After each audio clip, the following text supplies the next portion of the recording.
지난주에 본문의 말씀을 가지고 도단성의 한가운데서라고 하는 제목으로 일부의 말씀을 나누었습니다. 일부의 말씀의 핵심은 이스라엘 백성들이 아람이라고 하는 이방 나라에 의해서 침공을 받았을 때 이 아람 병사들과 맞서 있는 사면초가에 몰려 있었던 이스라엘 나라의 그 처지 한가운데에 주인공인 엘리사와 그리고 엘리사와 함께했던 젊은 친구 한 사환이 있었고, 그 절체절명의 상황에서 젊은 친구 사환이 말하기를 15절에 내 주여 우리가 어찌하리까 라고 하는 탄식을 통해서 땅으로부터 올라오는 눈가림의 현상, 세상으로부터 나오는 눈가림의 현상, 산베림이라고 했습니다. 그러니까 눈은 있으되 보지 못하고 보고 있으나 알지 못하는 그런 백색 실민과 같은 그런 처지에 놓여서 있던 이 젊은 사환과 이 젊은 사환이 보고 있어도 보지 못하고 눈을 뜨고 있어도 알지 못했던 이 젊은 사환에게 하나님의 사람 엘리사가 이 사환에게 엘리사가 보고 있던 세상을 향하여 기도하면서 보라고 했을 때에 사환이 눈을 뜨고 있을 때 보지 못했던 세상을 보게 되고 알지 못했던 그 세상을 알게 되는 그런 상황들을 바라보면서 우리가 이 세상에 살아갈 때에 이 젊은 사환, 눈이 있을 때 보지 못하고 눈이 있을 때 알지 못하는 그런 참담한 그런 상황들, 그런 역경들, 그런 처지에 내몰릴 때가 많이 있을 때에 우리가 어찌 하오리까? 그 탄식 속에서 우리가 찾아야 되고 우리가 추구해야 될 삶의 가치, 그 믿음의 가치가 무엇인지에 대한 방향을 우리가 잠깐 일부의 말씀에서 살펴보았습니다. 그러면서 제가 그 포르투갈의 조제 사라마구라고 하는 이 문학가에 의해서 쓰여졌던 눈먼자들의 도시라고 하는 책에 나오는 내용을 잠깐 언급을 해드렸습니다. 인간들의 이기심, 그리고 인간들의 탐욕, 그리고 인간들의 그 욕망, 그것들이 자신을 망치고 자신이 속한 사회공동체를 망치고 자신이 놓여있는 한 나라를 어떻게 망쳐가는가를 바라보면서 그 백색 실명의 전염병에 걸려있는 그 세상, 그 백색 실명을 온전케 하기 위해서 치열하게 싸워왔던 한 의사의 아내, 이름이 나오지 않습니다. 한 의사의 아내가 그 작품 눈먼 자들의 도시의 그 마지막 장면을 장식했던 문구를 말씀드린 바가 있습니다. 그 의사의 아내가 눈먼 자들의 도시라는 책에서 마지막에 기록하고 있는 그 내용은 다시 한번 제가 말씀을 드려보게 되면 이런 내용입니다. 나는 우리가 처음부터 눈이 멀었고 지금도 눈이 멀었다고 생각해요. 볼 수는 있지만 보지 못하는 눈먼 자들 말이에요. 눈이 있었지만 나는 처음부터 눈이 멀었습니다. 그리고 지금도 눈이 멀었다고 생각합니다. 내가 볼 수는 있지만 여전히 나는 보지 못하는 자들입니다라고 그렇게 하면서 눈먼 자들의 도시의 책이 끝납니다. 어쩌면 이 탄식이 우리 인생의 모습일는지 모르겠습니다. 우리는 여전히 보고 있는 자고 우리는 여전히 눈을 뜨고 있는 자들입니다마는 우리 스스로도 모르게 우리 자신도 모르게 무엇인가가 나의 눈을 가리고 있다고 하는 사실, 그것이 때로는 나의 이기심일 수가 있고 때로는 나의 탐욕일 수도 있고 때로는 그것이 나의 야욕일 수도 있고 때로는 그것이 나의 훈련되지 못한 습관과 그런 버릇들일 수도 있고, 그런 다양한 것들이 우리가 진정 보아야 될 것들을 보지 못하게 하고 우리가 보고 깨달아야 될 것들을 깨닫지 못하게 하는, 그래서 그런 것들이 우리를 보고 있을 때 보지 못하게 만드는 백색 실명과도 같은 그런 존재로 만들고 있는지도 모릅니다. 어떻습니까, 사랑하는 성도 여러분? 오늘 여기 있는 저와 여러분들은 내가 보지 못하는 것들이 있다고 생각 들으시나요? 내가 보고 있을 때 보지 못하는 것들이 있다고 생각하십니까? 오늘 본문에 다시 한번 들어가 보면 이 도단성이라고 하는 곳은 북이스라엘의 도시였던 사마리아 바로 위에 있었던 요셉과 같은 지형이라고 했습니다. 그 고지는 800고지였고 항아리 모양을 이룬 그런 분지와도 같은, 그곳이 무너지면 북이스라엘의 사마리아는 아람 군사들에 의해서 점령을 당하게 될 것이고 이제 곧 어쩌면 아람이란 나라가 북이스라엘을 속국으로 삼는 일이 벌어질지도 모릅니다. 끊임없이 아람이란 나라는 북이스라엘을 공격해왔고 어떻게 하든지 북이스라엘을 자신들의 종속국가로 삼기 위해서 무던히 예를 써왔지만 그때마다 이 아람 군대가, 아람이 북이스라엘을 이기지를 못합니다. 아람 왕이 고민에 빠졌습니다. 아무리 애를 쓰고 몸부림치고 예를 써도 왜 우리가 강력한 군사를 가지고 있고 병력들을 가지고 있음에도 불구하고 우리가 북이스라엘을 점령하지 못하고 북이스라엘과 싸워서 이기지 못하느냐? 왕의 고민이 아닐 수가 없지요. 매번 싸울 때마다 지게 됩니다. 나중에 알고 보니까 아람 나라가 북이스라엘과 전쟁을 치루어서 매번 패배를 했던 그 이유, 그 배경에는 북이스라엘에는 하나님의 사람 엘리사가 있었다는 거예요.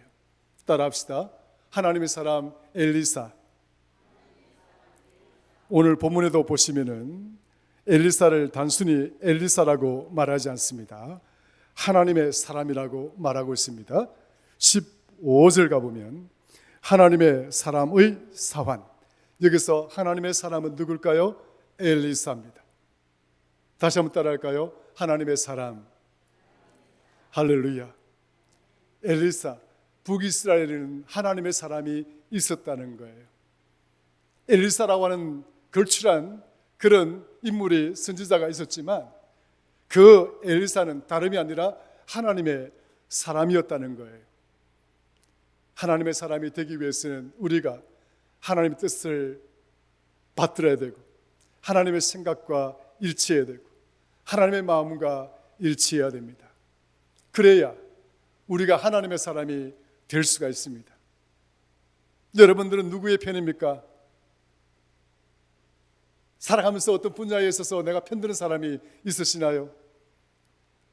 정치든지 아니면 뭐 어떤 계모임에 있어든지 아니면 우리 교회 공동체 내에 있어든지 여러분들하고 생각이 비슷하거나 그 생각이 같아서 저분은 내 마음에 다 흡족하고 정말 내가 무엇을 하든지 나는 저분의 편이 되어주겠으라고 하는 그런 사람들이 있나요?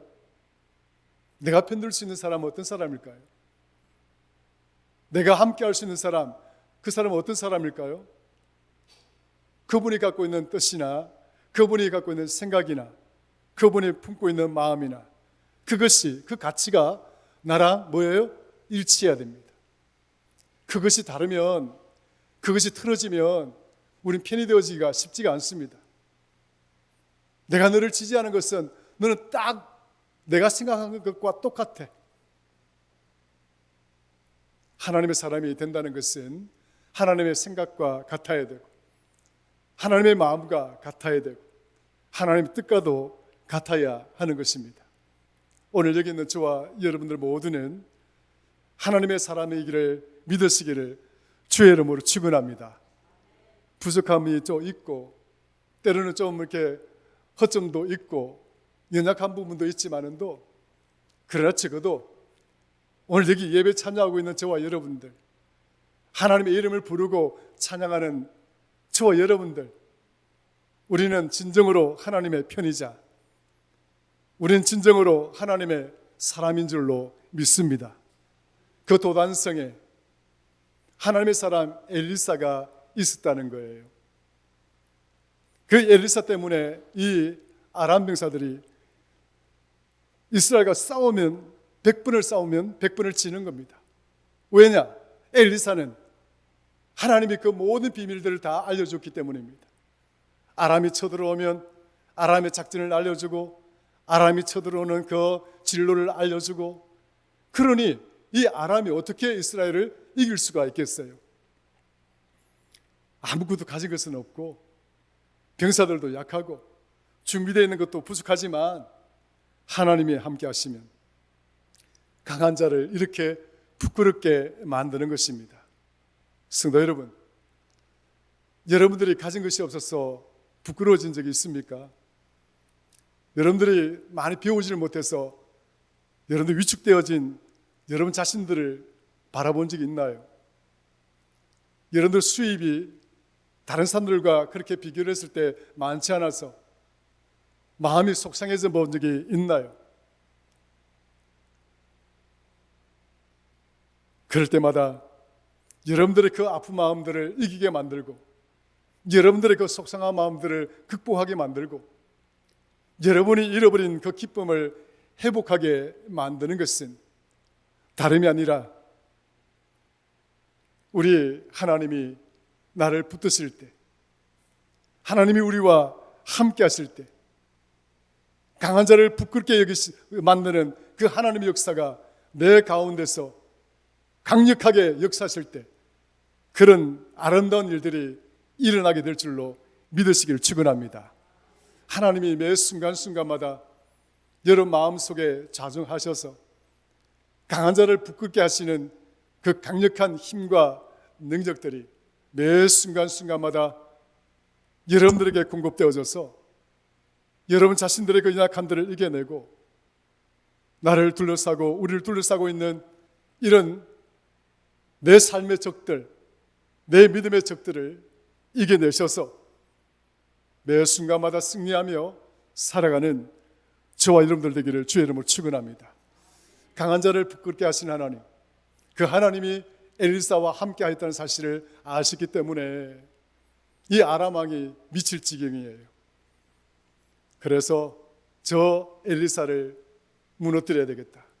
그래서 또 도단성에 머물고 있던 이 엘리사를 치기 위해서 도단성의 병사들을, 거대한 병사들을 보내어서 이 엘리사를 잡아오라고 이야기합니다. 병사들이, 아람의 군대들이 가득히 쳐들어왔습니다. 말씀을 드렸잖아요. 이 도단성은 항아리와 같은 지역이라 온 사방이 산으로 이렇게 둘러싸여져 있습니다. 그러니까 산등성에서 이 반대편에 엎드려져 있으면 사실은 여기서 제가 바라보면 그 산 뒷산에 보일 수가 없죠. 아무것도 보이지 않습니다. 이것은 당연한 이치입니다. 제가 가서 보아도 아무것도 보지 못했을 거예요. 여러분들이 가서 보아도 어쩌면 아무것도 보지 못했을 수도 있습니다. 오늘 본문에 나와 있는 하나님의 사람 사환이었던 이 젊은 친구가 그 산등성이 뒷면에 있는 그 병사들을 보았을 때 어떻게 알 수가 있겠습니까? 이것이 바로 우리가 가진 한계를 말합니다. 우리는 보고 있으나 알지 못하는 것들이 너무 많습니다. 우리는 본다고 말하고 있지만 진정 보지 못할 때가 너무나 많이 있습니다. 성도 여러분, 여러분의 눈을 믿지 마십시오. 여러분이 보는 그 눈을 100% 믿을 것이 안 됩니다. 우리가 아무리 예를 쓰고 보아도 2.0, 2.5 정도, 더 잘 보면 3.0 정도지 그 거리를 넘었으면 우리는 아무것도 볼 수가 없습니다, 사실. 그런 한계와 그런 연약함을 가지고 있는 우리 자신들이 내가 보는 것 그 자체가 모든 것이 진리이냐 생각하고 고집을 피운다면 그만큼 어리석은 사람들도 없는 것입니다.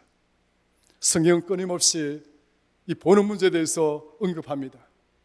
이 보는 문제가 얼마나 중요한 것인가를 성경은 가르쳐주고 있습니다. 신약 성경에서 우리 예수님이 치유의 사역을 하게 됩니다.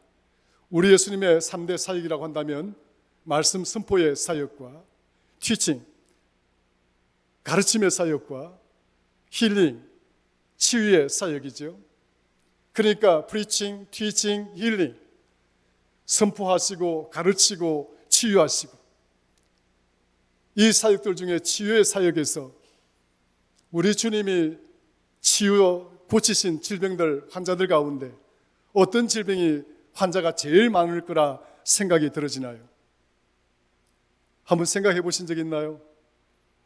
신약을 읽어보시면 우리 예수님께서는 중풍병자도 고치시고, 걷지 못하는 자를 일으키시고, 죽은 자도 살리시고, 12의 혈루증 여인도 고치시고, 하여튼 많은 질병들을 고치시는데 그 질병들 중에서 어떤 질병 환자가 제일 많으실까요?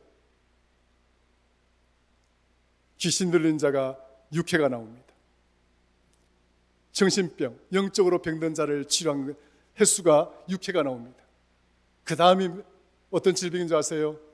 앞을 보지 못하는 소경입니다. 왜 그랬을까요?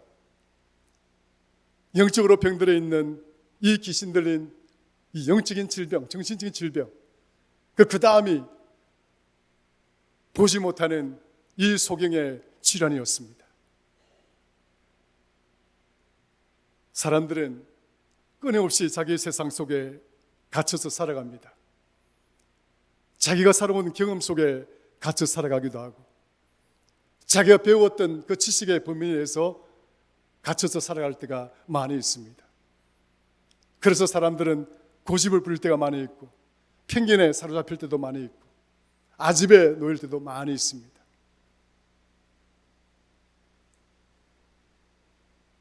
사랑하는 성도 여러분, 오늘 본문에 보면 이 젊은 사원의 모습을 들어서 우리가 놓여있는 처지를 지금 보여주고자 하고 있는 거예요. 우리가 눈이 있으되 보지 못하는 존재들이구나. 이 젊은 사안을 통해서 엘리사가 말합니다. 우리가 놓여있는 자리에서 저 산들을 한번 돌아보거라. 무엇이 보이느냐? 아무것도 보이지 않습니다. 근데 단지 이제 보이는 것은 오직 아람 군사들, 병사들만이 쳐들어오는 그 장면들만 보입니다. 그 외에는 보이지 않습니다. 선생님이여, 우리가 어찌하면 좋습니까? 지금 우리가 보고 있는 이 세상, 지금 우리가 바라보고 있는 이 세상은 이제 희망을 걸 만한 것이 아무것도 없습니다. 저 많은 군사가 이 도단성을 쳐들어오면 우리가 무엇으로 막고, 저 병사들과 우리가 무엇으로 싸울 수가 있나요? 지금 내 눈에 보이는 것은 저 아람 병사밖에 없습니다. 저 거대한 군사, 저 거대한 군인들, 저 무기들. 선생님, 우리가 어찌하면 좋습니까? 그 젊은 사안은 15절에 탄식하기를, 우리가 어찌하면 좋습니까? 선생님한테, 엘리사한테 이렇게 고백을 하는 것입니다. 우리가 보는 것이 때로는 이런 절망적인 상황 앞에 놓이게 되면, 그리고 우리가 그것을 바라보면서 내가 할 수 있는 일들이 아무것도 없을 때, 이 사원의 탄식은 여기 있는 저와 여러분들의 탄식일 수가 있습니다. 선생님, 내가 어찌하면 좋습니까? 여러분 어때요? 여러분 그런 경험이 있으십니까? 여러분들이 몸부림치고 발버둥을 쳐도 풀 수 없었던 문제들, 헤쳐나갈 수 없었던 상황들, 극복할 수 없었던 그런 어려운 고난들, 그것들을 겪어보지 않은 분들이 어디 있겠습니까? 성도 여러분, 지금 사화는 그 상황을 겪고 있습니다. 이제 우리가 어찌할까? 우리가 할 수 있는 일들이 도대체 무엇일까? 그런데 엘리사는 이 사환에게 가르쳐 줍니다. 지금 이 젊은 사환이 땅으로부터 올라왔던 눈가림이지, 세상으로부터 이 젊은 사환의 눈을 가리게 된 산베림의 경험, 산베림이란 눈가림입니다. 세상이 가져다주는 고난과 세상이 가져다주는 역경과 이 환난들 때문에 우리의 눈이 가려지는 순간, 오늘 성경은 이것을 산베림이라고 이야기를 하고 있습니다. 세상으로부터 나의 눈을 가리는 현상, 세상으로부터 오는 그 무엇인가가 내 눈을 보지 못하도록 만드는 이 상황, 이것을 히브리어로 산베림이라고 이야기를 하고 있습니다. 이 산베림의 경험은 그 모든 사람, 여기 있는 저와 여러분 그 어떤 누구도 벗어날 수가 없는 것이죠. 이럴 때에 우리가 어떻게 해야 될까? 와스라이드 선생님이여 내가 무엇을 하오리까? 우리가 어찌하오리까? 이때에 엘리사는 기도합니다. 17절 한번 읽어볼까요? 시작.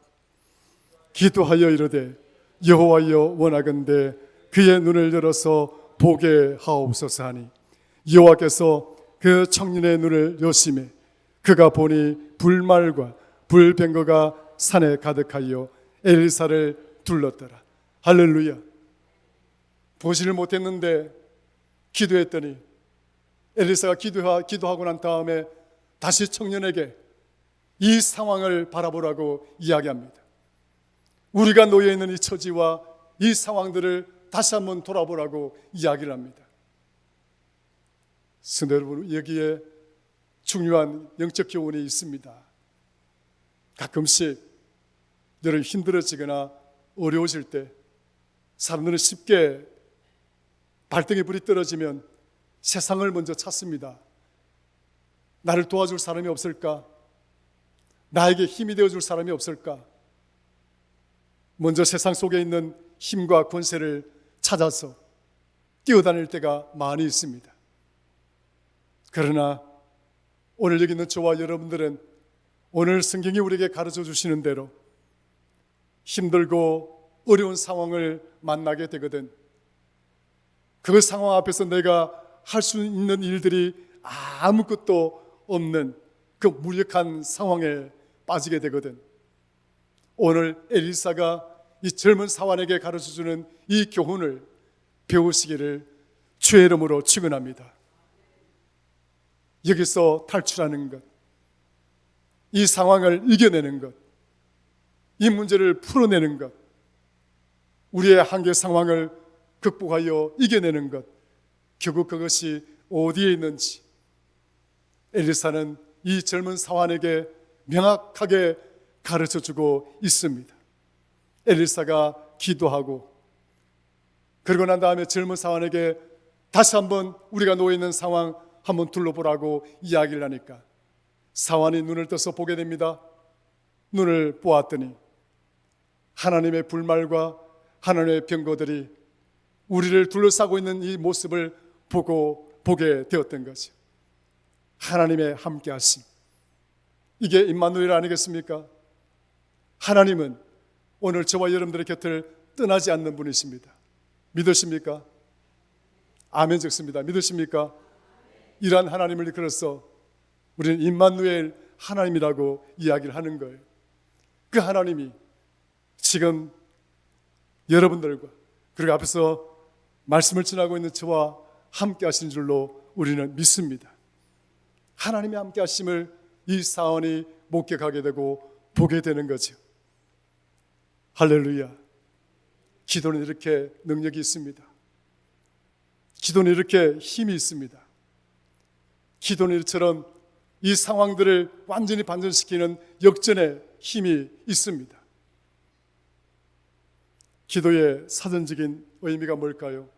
우리가 번역하고 있는 기도의 사전적인 의미는 초월적인 존재나 힘 있는 존재에게 우리가 무엇인가를 바라고 비는 행위가 기도라고 정의되어져 있습니다.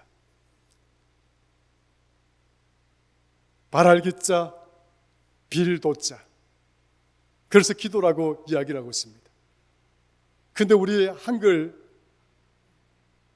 사전이 정의하고 있는 이 기도의 의미를 잘 살펴보면 여기에 이 기도란 자기중심적인 욕망입니다. 자기중심적인 욕구가 전제가 되고 있습니다.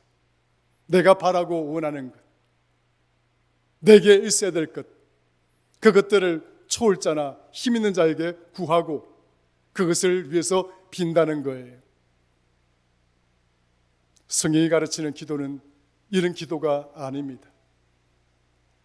히브리서 성경 구약 성경에 나오는 기도란 단어가 크게 두 개의 단어가 나옵니다. 팔랄이라는 단어입니다. 팔랄이라는 단어는 재판이라는 뜻이고 구하다는 뜻입니다. 그러니까 사무엘상 2장 1절을 보면 한나가 기도하여 이르되, 여기 나오는 팔랄이 바로 기도입니다. 한나가 기도했다, 팔랄했다는 거예요. 이 팔랄이 뭐예요? 재판장이신 하나님 앞에 섰다는 것을 말합니다. 기도란 재판장이신 하나님 앞에 서야 되는 것입니다. 이게 굉장히 중요한 의미가 있습니다. 따라합시다. 재판장이신 하나님. 이게 무엇을 의미할까요? 오늘 내가 놓여 있는 상황, 내가 놓여 있는 처지, 내가 봉착하고 있는 이 문제들에 대해서 판단하고 이 문제들을 해결할 수 있는 해결책을 누가 제시한다는 거예요? 하나님이 제시한다는 거예요. 기도한다는 말은 그 하나님 앞에 우리 자신을 내세우는 것입니다. 나를 판단하시는 하나님 앞에 나를 내세우고 그분 앞에 무릎 꿇는 행위가 팔랄이라는 뜻입니다. 오늘 저와 여러분들이 이 예배당에 와서 기도할 때에 우리 이런 기도의 전제가 되어 있어야 됩니다. 나의 기도는 하나님의 판단에 달려져 있고, 나의 기도는 하나님이 이것이 옳다, 그러다라고 판단할 것이고, 그 뜻대로 내가 받아들일 것임을 스스로 수용하는 것입니다. 두 번째 나오는 단어는 테필라라는 단어입니다. 시편의 시나 찬양을 통해서 호소하고 간구하는 기도가 테필라라는 뜻입니다. 구약에는 이 팔랄과 테필라라는 단어가 이 두 단어만이 기도의 단어로 사용이 되어졌습니다. 이사야서 56장 7절에 보면 내 집은 만민이 기도하는 집이라 라고 했을 때에 이때 기도가 테필라라는 단어로 사용이 되어졌습니다. 테필라는 하나님을 찬양하고 하나님을 높이 승호를 외치며 그분께 영광을 돌리는 행위가 테필라라고 이야기를 하고 있습니다. 구약에서 말하는 기도란 하나님 재판관이신 하나님 앞에 내 생각을 판단받고 우리의 뜻을 판단받고 우리의 행함을 판단받고 그 판단을 교정받고 다시 온전히 정립을 해서 세상으로 나아가는 것, 그것이 기도의 정의로 이야기를 하고 있습니다. 이 의미를 신약에서는 무엇이라고 이야기를 하고 있느냐면 프로세오 코마이라고 이야기하고 있습니다. 프로스, 유코마이. 프로스라는 말은 앞이라는 뜻입니다. 유코마이라는 뜻은 원하다, 간청하다 이 뜻입니다. 맞추다 이런 뜻입니다. 무슨 말입니까? 프로스가, before가 하나님 앞에서라는 뜻입니다. 우리가 기도할 때에 우리는 하나님 앞에 써야 되고, 그리고 하나님 뜻을 헤아려야 된다는 거예요. 하나님의 생각이 무엇인지, 지금 하나님 어떤 마음을 갖고 계신지, 나를 향하신 하나님의 그 계획이 어떤 것인지, 우리가 하나님 앞에 무릎 꿇고 그분 앞에 쓰게 될 때에 비로소 내 안에 하나님의 그 뜻이 헤아려지고, 하나님의 그 마음이 헤아려지고, 하나님의 생각이 내 안에서 이해되어질 때, 그것이 일치해야만 유코마이 이루어지게 되는 겁니다. 원할 수가 있는 겁니다. 예수님께서 겟세마네 동산에서 십자가를 지는 사건을 눈앞에 두고 정말 처절한 기도를 하지 않습니까? 땀이 비나여 피가 되고 정말 죽음에 이를 지경에 그 어떤 언어로도 설명할 수 없고 형용할 수 없는 정말 죽음 같은 처절한 기도를 드리는 그 순간까지, 그 자리에서도 우리 예수님은 무엇이라고 이야기합니까? 내 뜻대로 마옵시고 아버지 뜻대로 하옵소서. 따라합시다. 내 뜻대로 마옵시고 아버지 뜻대로 하옵소서. 할렐루야. 이것이 프로세오 코마의 기본적인 뜻입니다. 엘리사가 기도를 했다는 말은 무슨 말입니까? 그는 하나님의 마음과 일치하는 사람이었고, 하나님의 뜻과 일치하는 사람이었고, 하나님의 생각과 일치하는 사람이었습니다. 그러기에 그는 하나님의 뜻이 무엇인지를 알았고, 하나님의 생각이 무엇인지를 알았고, 하나님의 마음이 무엇인지를 알았기 때문에 사환이 보지 못하는 세상을 볼 수가 있었고, 눈을 가지고 있을 때 보지 못했던 세상은 사환은, 엘리사는 눈을 감고 있어도 볼 수 있는 세상이 있었던 것입니다. 성도 여러분, 이 도단성에서 일어난 이 아람 군사들과의 이 전쟁에서 하나님은 도대체 우리에게 이 장면을 통해 우리에게 무엇을 보여주고자 하느냐? 우리가 눈으로 보는 것이 진실이 아님을, 우리 눈에 보여지는 그것들만이 참된 것이 아님을, 그 너머를 볼 수 있는 영적인 사람, 그 너머 세상에 우리와 함께하고 계시는 하나님의 능력을 감지할 수 있는 사람, 그것을 느끼며 깨닫고 살아갈 수 있는 사람, 그 사람이 어찌할꼬 와스라이도 우리가 무엇을 하리까 탄식하는 그 모든 탄식을 위로할 수 있고, 그 모든 탄식에 해답을 줄 수 있는 유일한 답인 것을 오늘 성경 본문은 우리에게 깨우쳐 주고 있습니다. 우리가 믿는 하나님은 우리가 새로운 시작을 골방에서 선언할 때만 계시는 분이 아닙니다.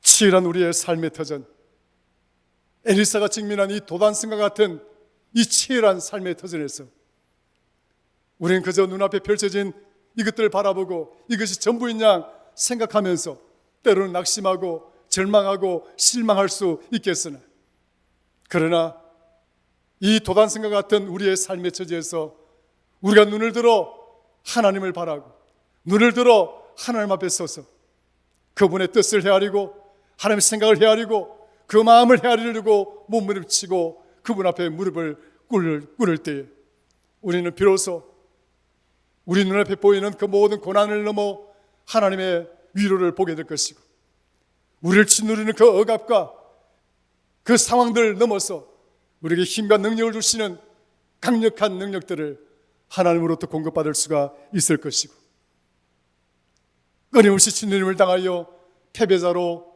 낙오자로 살아갈 수밖에 없는 우리의 삶을 굳건하게 승리자로 만드는 승리의 삶을, 그 승리의 길을 우리는 볼 수가 있게 될 것임을 믿는 것이죠. 엘리사가 처한 도단성은 오늘 저와 여러분들이 놓여 있는 도단성과도 같은 것입니다. 하나님이 함께 하시면 우리는 승리자가 되어질 수가 있습니다. 18절에 저 무리의 눈을 감게 하여 주옵소서. 엘리사가 기도했더니 저들을 쳐들어왔던 모든 군사들의 눈이 감기어졌습니다. 산발림, 산벨림, 이 산벨림이 뭐예요? 이것을 위로부터 내려오는 눈가림이라고 이야기하는 것입니다. 성도 여러분, 하나님은 때로는 우리를 쳐들어오는 모든 적군들의 눈들을 가려울 수 있는 분입니다. 믿으시면 아멘 하시죠? 저들의 눈을 가르시는 분입니다. 온갖 야욕과 탐욕과 거짓과 모든 착취와 수탈에 야욕으로 가득 차 있는 저들의 눈들을 가릴 수 있는 분, 우리는 그 산베림을 걸어서 위로부터 내려오는 산베림이라고 이야기를 합니다. 오늘 여기 있는 저와 여러분들에게 땅에서부터 오는 산베림이 아니라 위로부터 내려오는 산베림의 역사가 나와 함께하여서 나를 짓누르는 자들의 눈을 가리고, 나를 억압하는 세력들의 눈을 가리고, 사탄의 눈을 가려서 우리의 영의 눈을 뜨게 만드신 하나님이 하나님의 영원한 승리자의 하나님의 거룩한 자녀들로, 성도들로 살아갈 수 있도록 하시기를 주의 이름으로 간절히 축원합니다. 도단성의 한가운데서 힘들어하지 마십시오. 그 너머에 있는 하나님을 향하시면 하나님은 우리에게 해답을 주시고 문제를 풀어갈 수 있는 길을 제시하십니다. 기도하겠습니다. 하나님 아버지 고맙습니다. 하나님 우리를 연약한 자들을 통해서 진정으로 강한 자를 부끄럽게 하시는 줄로 믿습니다. 여기 엎드려 기도하는 사랑하는 성도들, 예배하는 성도들에게 은혜와 능력을 공급하사 우리를 짓누르고 억압하고 고난 가운데로 내모는 사탄의 모든 유혹들과 덫들을 걷어내고 당당하게 이 세력들과 맞서서 이기는 승리의 성도들로 축복하여 주옵소서. 이번 한 주간도 눈앞의 안개에 속지 말고 기도로 눈을 들어 우리를 두르고 계신 하나님의 군대를 바라보며 담대히 걸어가 승리하고 또 승리하는 우리 성도들 되게 하여 주시기를 간절히 바라옵고 소망합니다. 예수님의 이름으로 기도드리옵나이다. 아멘.